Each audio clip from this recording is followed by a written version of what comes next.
Here is the USB. Sinasabi, paano nagkaroon ng insert.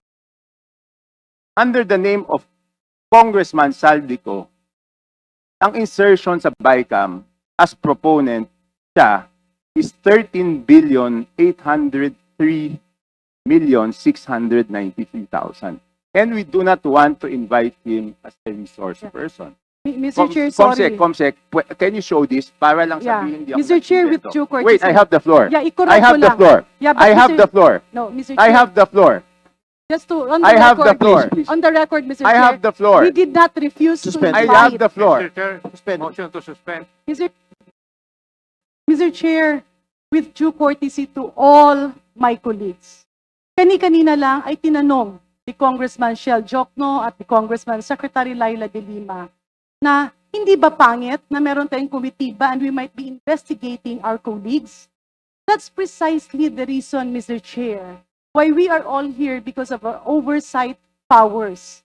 Yes, tutumbukin yan by the third-party investigators, and if there are cases, let cases be filed against the personality. Pero ang punto ko lang, Mr. Chair, I am appealing to our members, wag po nating ilihis na patuloy ito na nangyayari. Nagbago na ang chairman ng Committee on Appropriations, nangyayari pa rin. And tila ako, nung pag-aral ko ng 2026 proposed NEP, merong mga napasok na flood control projects na hindi nanggaling sa baba. Mr. Chair, with due courtesy to my colleagues, yes, tumbukin natin later ang Committee on Appropriations, but for now, we have the officers that resigned. I'm not sure if it is already accepted, officials of the Department of Public Works and Highways. We need to know paano ito nangyayari. And also, Mr. Chair, if I move forward, the intent of this committee is to exercise of oversight powers to put in and instill measures para hindi na maulit. Instead of focusing on a single situation, as reiterated, as conveyed by my very good friend, Congressman Ungab, baka pwedeng we can invite them. We can invite a colleague who is not a member of the four committees. So the former chairman of the Committee on Appropriation is not a member of all the committees here. Eh pwede naman niyang imbitahin. Why do we have to put on motion? Let us not make the investigation personal. Let us all work together so that in the 2026 budget, while we are ongoing the deliberation, let us identify yung mga singit na flood control projects, yung mga cat's eye na nandiyan pa rin at hindi pa rin natatanggal. Let us do our job by putting a permanent seal to to all these anomalous things. With that, Mr. Chair, may I appeal to my colleagues? Yes, let's invite the personalities mentioned. Let's do away with motions and divisions of the House because we are losing focus. Balikan natin, ano bang iniimbestiga natin? Na mapunta ang pera ng taong bayan sa tamang proyekto. Na mapuntahan ang investigasyon sa dapat na mga baguhin, that we have a new secretary, that we will be helping him maybe put everything in place, all the safety measures, at yung mga admin orders, executive orders na nandiyan dyan, tanggalin na natin while we are all here. So again, Mr. Chair, may I repeat my appeal. The focus of our investigation is to nip the bud, putulin ang ugat para hindi na ulit tumubo.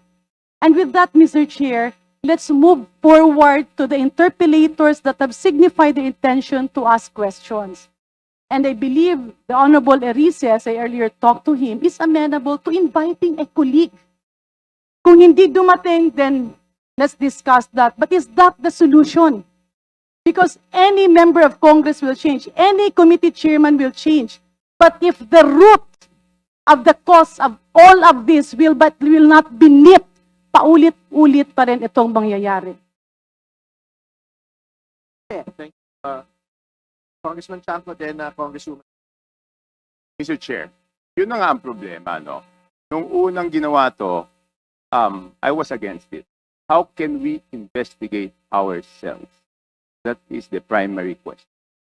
So kung isang congressman, sabi nyo kanina, kahit sino masagasaan, wala tayong sasantuhin, kahit congressman, kahit senador. Eh kung ang congressman hindi pa pwedeng maging resource person at hindi natin pwedeng pa-testify under oath, Eh di ibig sabihin sa usapang to, exempted ang congressman. So paano tayo mag-iimbestiga? Paano tayo? Number one. Number two, Mr. Chair, here is the USB. Sinasabi, paano nagkaroon ng insert? Under the name of Congressman Saldico, ang insertion sa BICAM as proponent siya is 13,803,693,000. And we do not want to invite him as a resource person.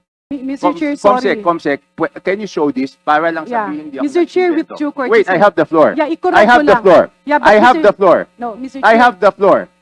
just to, on the I have the record, floor. on the record, Mr. I Chair, have the floor. we did not refuse Suspend. to I invite. have the floor. Mr. Chair, Suspend. motion to suspend. Mr.